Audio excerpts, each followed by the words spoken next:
Next, evaluate your systems. Evaluate, especially your business system. Do you have them? And what are they? And are they really systems, or are they just kind of random activities that don't really constitute a system? And are they inconsistent? For example, one system that we have is a system to consistently get more Google reviews. And if you go to Google My Business page for your own practice, you can see how many reviews you have. And if you're an office that has been in practice for a while and you've got less than 100 reviews, you don't have a system for getting more Google reviews. I just made a very bold statement, very critical statement, but you do not have a system, because you should have hundreds and hundreds and hundreds of raving fans writing reviews on Google. So as you own the practice, maybe the previous doctor didn't even know about Google, so maybe the first thing you do is you look at a system for getting more Google reviews. So evaluate your systems. We have 24 business systems, and our goal is to get those 24 systems applied within a year, a couple of months. We can go faster or slower, depending on your own appetite for that. But the goal is to get those 24 systems. And I think the systems are critical because, I run a company and we have 250 people. I cannot be in 250 desks every minute of every day. Just can't do it. Even if I wanted to, I cannot create extra hours on the day. So these systems are the ones that make sure all the pieces of the business that are critical are just functioning and functioning and functioning. Well, it provides a sort. Oftentimes, the reason why team members aren't performing is that we haven't provided the systems for them to have consistent performance. So those are interrelated. And the fourth one, and I could have started with this one, but I deliberately wanted to go through some of these other things first. First thing you do when you buy a practice is write out a vision. What's your vision for the practice? It's like if you're going to build a building, the first thing we need to do is have a blueprint. You can't just say, we're going to build a building and see how it turns out. You have to have a vision for it. And the vision needs to be something you can articulate in a matter of, a sentence or two for your vision. Vision is different than mission, but vision is, what are we about? And it might be as simple as, we're about enhancing the lives of others through quality dentistry and working hard to make every visit a positive experience. That might be your vision.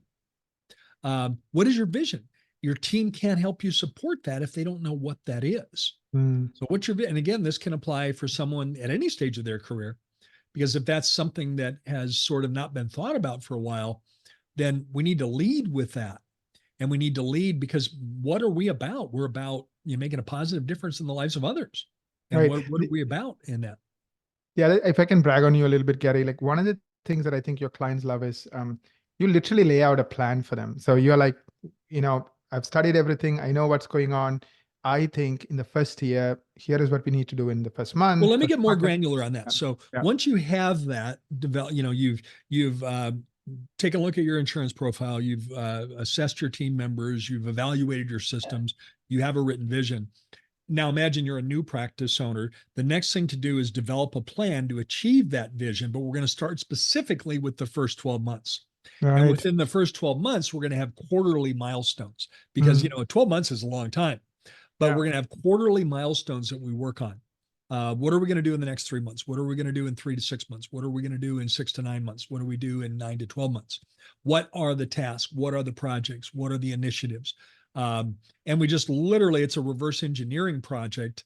And it's exciting. It's exciting to see the results. And it's so cool to see, in the case of a new practice owner, achieving the potential that we think was in that practice.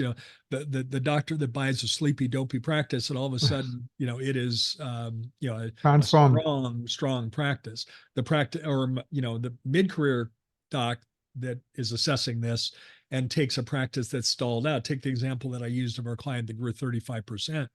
The best thing he said about that was, he said, Gary, I am loving everything about this. I'm loving the economics. I'm loving what's happening in my practice, but perhaps what I'm loving most is I actually feel less stress now when the practice, has grown 35%. He said, I never imagined that. If you would have told me the numbers. So this office is now producing well over $2 million a year. We're stuck at 1.4. He said, if you would have said, I'd have a $2 million practice, I might have said before, I don't know if I want that. I'm feeling like, the rubber band is being stretched as far as it could right now. And I'm not sure I'd even want that. But we looked at it in hindsight. He said, I'm actually experiencing less stress at this than I ever did. And that doesn't make sense analytically, but it does make sense emotionally when you start putting all these pieces together.